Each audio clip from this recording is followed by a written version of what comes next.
Hey everybody, it is Dr. Tamara with Pussycat Talk Podcast, and I have the beautiful, the amazing, the talented, and one of the most smartest people in the game, the credit game, Miss Ashley Marie Brown. Hey Ashley, Mia.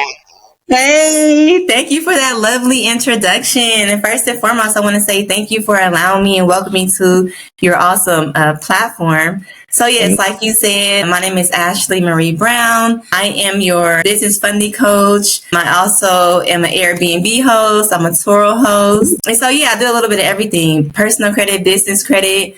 And I'm also a master level prepaid registered nurse by profession.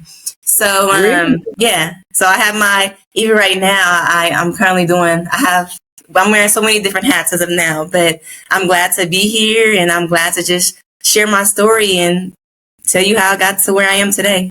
Again, we already know, how you serve, and what you do, but where are you from? Yeah, so I'm originally from Oakland, California, the Bay Area, in Northern California. Uh-huh. Okay. So are you still in the Bay Area now? I am. Okay, great. So what made you decide to get into Airbnb? Why did you do that? Why did you decide to do that in Turo? Actually, I always wanted to establish passive streams of income. Even prior to even getting into Airbnb and Turo, I had to really believe that it can happen for me. So it required me to do a mindset shift and believe that it can happen to me. And then once I shift my mindset, once I began to change my belief system, I literally tapped into, this is what happened. I found someone in the Bay Area who was also a woman-based business, who was also an entrepreneur. And I seen that she was offering a turnkey Airbnb service. Yeah, I started following her, started looking at her content, started looking at exactly what she does, the services that she offered. And I'm like, you know what? This would be a great opportunity for me to be able to invest into a lucrative business. And literally, I'm hands off. So literally, I invested into a turnkey Airbnb. And she literally came in, she furnished the place, she set up the cleaning, she's literally everything from A through Z. So I didn't have to literally do anything. And that was my whole thing going into Airbnb. I was kind of hesitant at first, but when I found someone who could actually walk me and guide me through the process, then I'm like, you know what, I'm good to go. And like I said, sometimes people are reluctant because you look at the big picture, and when you sit there and you look at everything that you have to go through and all the moving pieces, it kind of hinders you from moving forward. And so when I found someone who would be able to walk me through the process, it was much easier. And that's what kind of made me just go head on and start that process with the Airbnb. But like I said, I have been thinking about starting it. But when I found that direct person to guide me through the process, that's literally when I just took off, right? Because I had someone by my side to walk me through the process. And right now, she still is my coach, my mentor. So, yeah, having a mentor is so important. And people think they can just jump into any kind of business and just think that they can just do it. And you need that guidance. We had a coach ourselves. Actually, we had several coaches over the last 5 years. And it was very important to the success of how our business was going. Just like with yours, you was like, okay, she's making sure you got everything that you need to make sure your business is successful. And it is for her to make sure that you are successful, because in case you may have referred somebody else to her, right? What I mean? Those things happen. So it's crazy, because we didn't get into the Airbnb thing. I had actual tenants, which was this was right when Katrina had happened. I just feel like people are so reluctant to get into it because the cost of living is so ridiculously high. And even right now, I have my Airbnb luxury studio apartment. And the average, depending on, could start at $2,500 for a studio. For how long? That's a year. But is that $2,500 rate for the month, or you saying for the whole year? For the month. No, monthly. The rate. Oh, okay. When you get into the Airbnb and you see how the rates are, the utilities, everything adds up. So did you pivot and go into Turo? Yeah, so I actually originally purchased 2 vehicles in my business name. And how I initially did it is I shipped both vehicles out to someone who had a private rental car fleet in the state of Texas, right?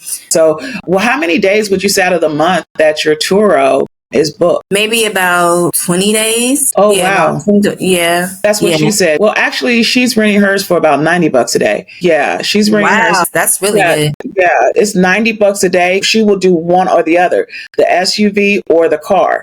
Is what, so when you look at that, that's $2,700, in 30 days, or 18. And that's why she said, I only did it to make sure I don't have to pay for a car. And I just thought that was pretty smart. She said, I need a new car.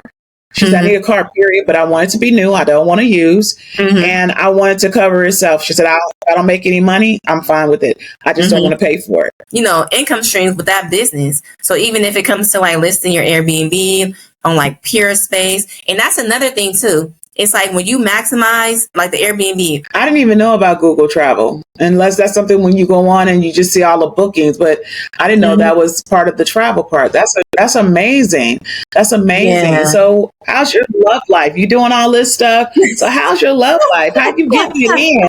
I ain't saying you got to settle. Chris Rock stage back in the day, he said, the women always have a break open glass just in case. So you saying you don't have a break open glass just in case, just sitting on the side that you on straight and narrow, right? I don't let that deter my grind.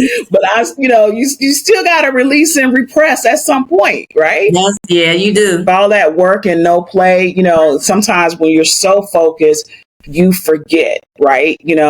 Sometimes you have to, in order for something to kind of manifest, you have to take a break for a second so you can recharge. And I'm not talking just about just being with, someone. I'm just talking about in general.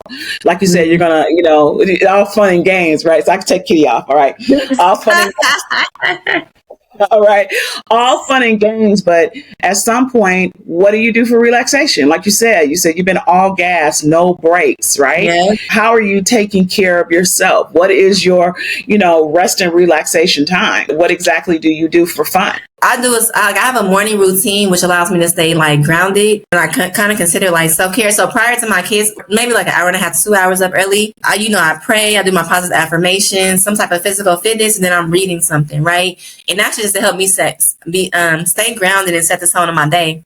But as far as like having fun and things of that nature, maybe getting with my sister and going out, or maybe, getting together with my mentor. We do content, just stuff like that. Like we're still having fun, but we're being productive at the same time. Can you, I know the thing, but how do people get their cars under their business name? Yeah. So what you have to ensure is that when your personal credit profile meets all the data points, when you have like a 680 or higher credit score, no negative items, 10 plus accounts, because basically you want to structure your personal credit to where you're able to leverage it, to use it to get funding, to use your personal credit to get access to these auto loans. So once your personal credit is in position, and then you have a properly structured business that's bank compliant. I mean, when you have like a website, a business phone number, a business address, not a PO box, you can have a virtual business address, but just keep in mind that when you are applying for credit and lines of credit, things of that nature, they're going to look up your business. And if they see it's not a brick and mortar, but one of the things I would tell you is that you really have to be careful sometimes, because when you take the auto loan to the dealership, sometimes by default, so they don't want us to come into the dealership with money. They don't. No. They want you to run your Social Security so they can get that kickback from all these places. Yes. To get, and people don't know. Like, you did amazing. You were able to get it under your business, but people don't know that they can just contact their bank and apply online and then take a check to the dealership and say, I want it off the rack. I want the price off the rack. I don't, no commission, because, they be trying to get their down payment, which you shouldn't be paying for. Yeah. And then, like I said, they be trying to run your stuff. So it's just like, it's crazy. But again, we don't know this. And they always trying to force a used car on people. Yes. Yes. And all this is very true. And that's when the power of mentorship and having a coach, that's why it's so vital and key. Because, you're aware of essentially what they're trying to do when you walk to the dealership. You know what to expect. You know how to respond to how they, what they try to throw on you. So I think that's important. So that's kind of how I was able to get those vehicles in my business. What credentials did you have to say? Because I want my car under my business. So what credentials did you have to give them in order to put your car under your business name? Yeah, so like I said, like I did everything literally over the phone. So when I have to give them any credentials, the only thing I had to give them when I went to the dealership was a pre-approval letter from Bank of America. That's all I had to give them. That's crazy. Yeah, so you said something that's important that I will definitely want everybody to know. You said that they tried to run your social. So what did you do when you told them, no, you can't run my social? What exactly did you tell them? Like I said, I have an approval letter right here from Bank of America where it literally states that I'm Lavish Solutions, that's my business name, that I'm putting this vehicle in Lavish Solutions. However, I am the one that's leveraging my personal credit by doing this. I had to ensure what I went through to get them to understand that it goes in my business name was just something that like nobody wants to go through that process, but they're so consistent and so adamant on putting that vehicle in your business, and you have to really be on top of them.